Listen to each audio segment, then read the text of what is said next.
day, everyone. We are the Group 9. The topic is all about A Hunger Artist by Franz Kafka. It was also included in the collection A Hunger Artist, the last book Kafka prepared for publication, which was printed by Verlag de Schmeda shortly after his death. A Hunger Artist is the most common English translation.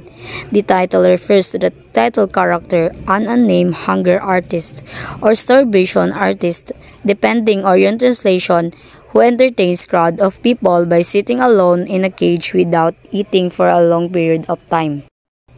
So guys, A Hunger Artist is a short story written by Franz Kafka. First, it was published in a German magazine called Die Neue Rundschau in 1922. Later on, isinama rin siya sa isang collection na itinatawag ding A Hunger Artist, which was actually the last book Kafka prepared before he died. The book was printed by Verlag de Schmeda after his death. Now, the title, A Hunger Artist, o minsan tinatawag ding Starvation Artist, depende sa translation, refers to the main character, isang lalaki na ang talent ay mag-ayuno o hindi kumain ng matagal na panahon. Ginagawa niya ito as a form of performance art, meaning pinapanood siya ng mga tao habang nakaupo lang siya sa isang kaha o kulungan, showing how long he can survive without eating. So basically, the story shows society views art and artists and how sometimes people don't understand the artist's passion or suffering.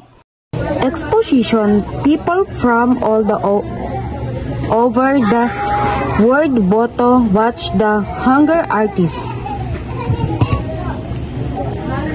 The Hunger Artist, sa panitikan, ang exposition ay bahagi ng kwento kung saan pinakilala ang background information. Karaniwan itong nagbibigay ng idea tungkol sa tagpuan ng mga tauhan at sitwasyon sa simula ng kwento.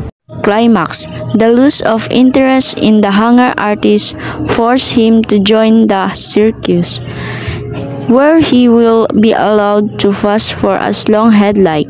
Sa part na ito ng story, ito na yung climax o pinakamatinding pangyayari. Nawala na yung interest ng mga tao kay Hunger Artist, kaya napilitan siyang sumali sa circus. Sa circus, pinayagan siyang mag-fasting ng kahit gaano katagal niya gusto. Pero kahit ganon, wala na halos nanonood o pumapansin sa kanya. Falling action. Explanation. A falling action ay bahagi ng kwento na sumusunod pagkatapos ng climax. At bago ang wakas o ending, ipinapakita nito ang mga pangyayari habang nagsisimula ng humupa ang takbo ng kwento. Nagsisimula parelo ba ang mga tunghalian at unting-unting lumalabas ang mga bunga ng climax. The Impresario, the Hunger Artist manager, until his partnership with the Hunger Artist ends. The Impresario wholly dedicated to the Hunger Artist's career and devotes all his resources to his advancement. As a result of spending so much time with the Hunger Artist, the Impresario likely knows him better than anyone else. All the same, they do not seem to be friends, given the pleasure that the Impresario takes in taunting the Hunger Artist during his performances to increase the drama and excitements.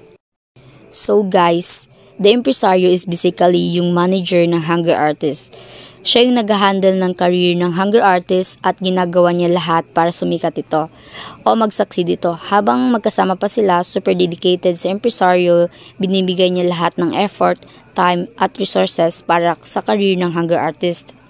Dahil lagi silang magkasama, malamang kilala na niya ng sobra si Hunger Artist. Siguro more than anyone else, pero kahit ganon, hindi talaga sila magkaibigan. Bakit?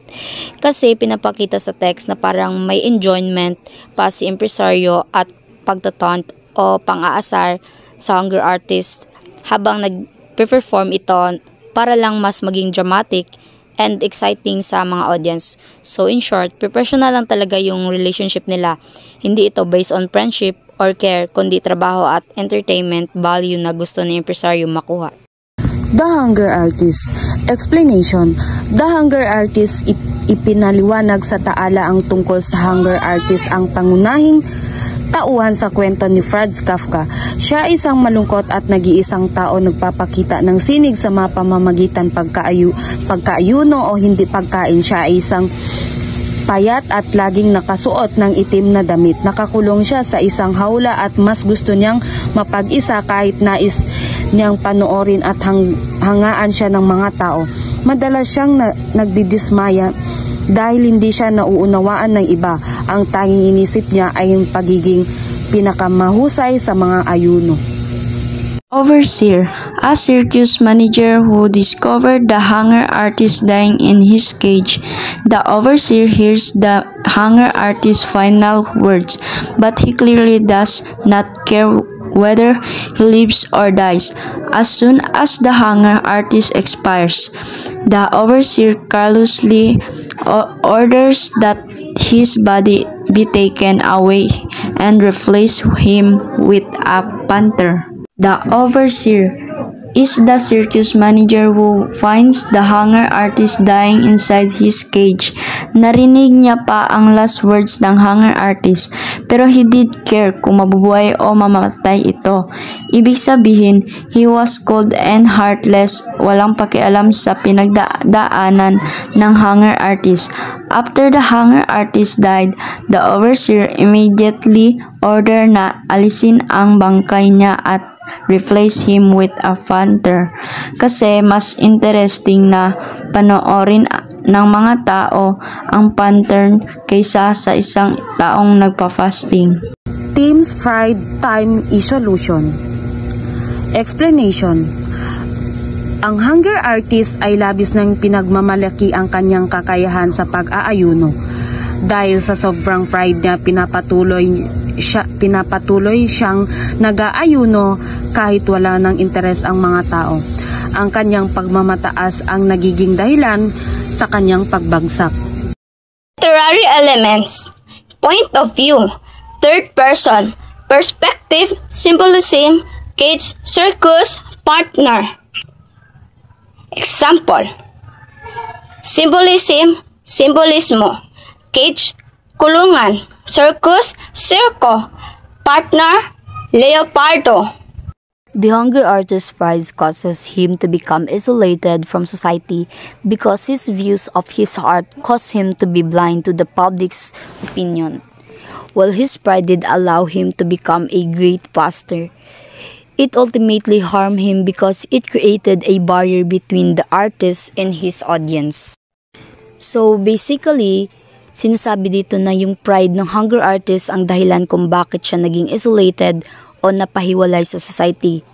Dahil sobrang taas ng tingin niya sa sarili niyang art, yung fasting, naging bulag siya sa opinyon ng ibang tao. Parang hindi niya na napapansin kung anong gusto o naiisip ng audience niya.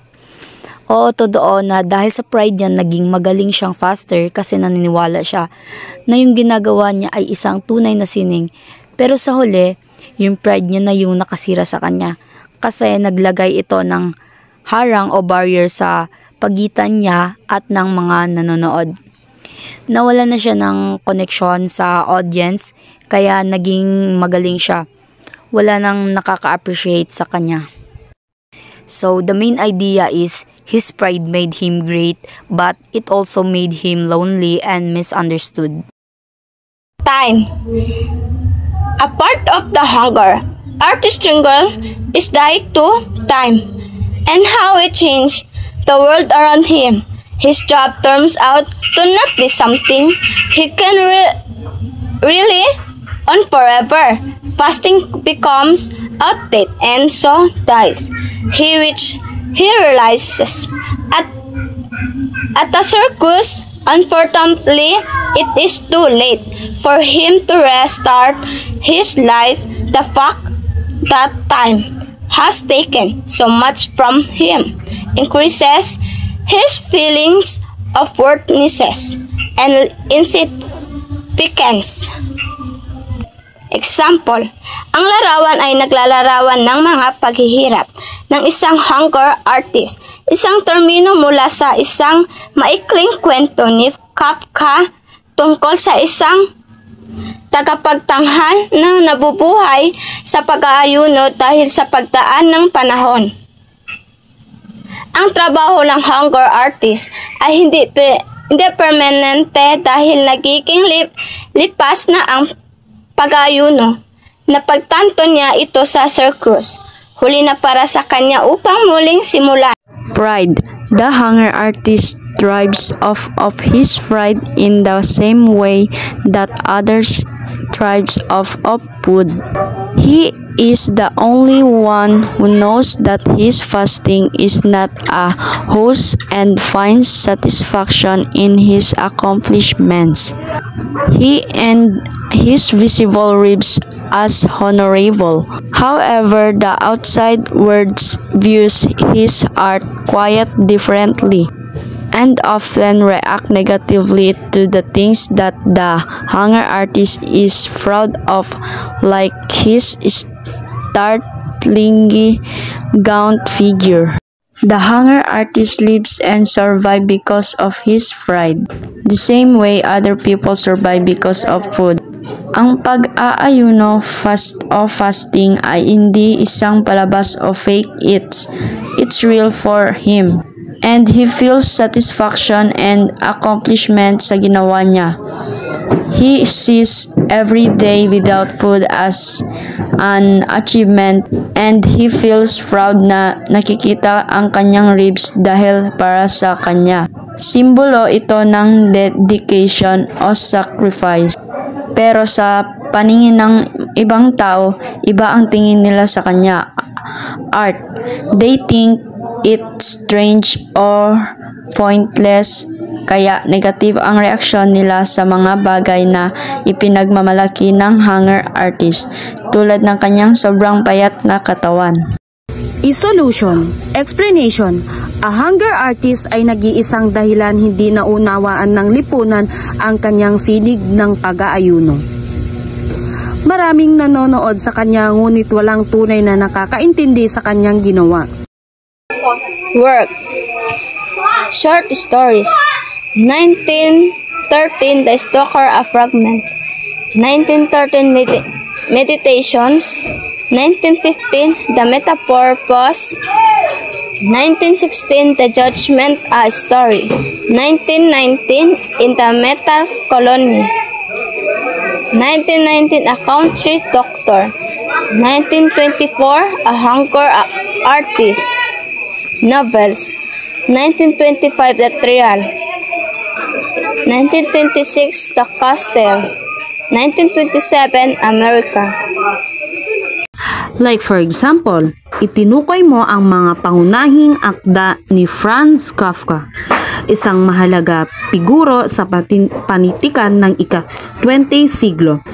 Si Franz ay isang manunulat na nagsasalita ng Amerika mula sa Bohemia. Nakilala ang kanyang katangian at madalas na surreal na estilo.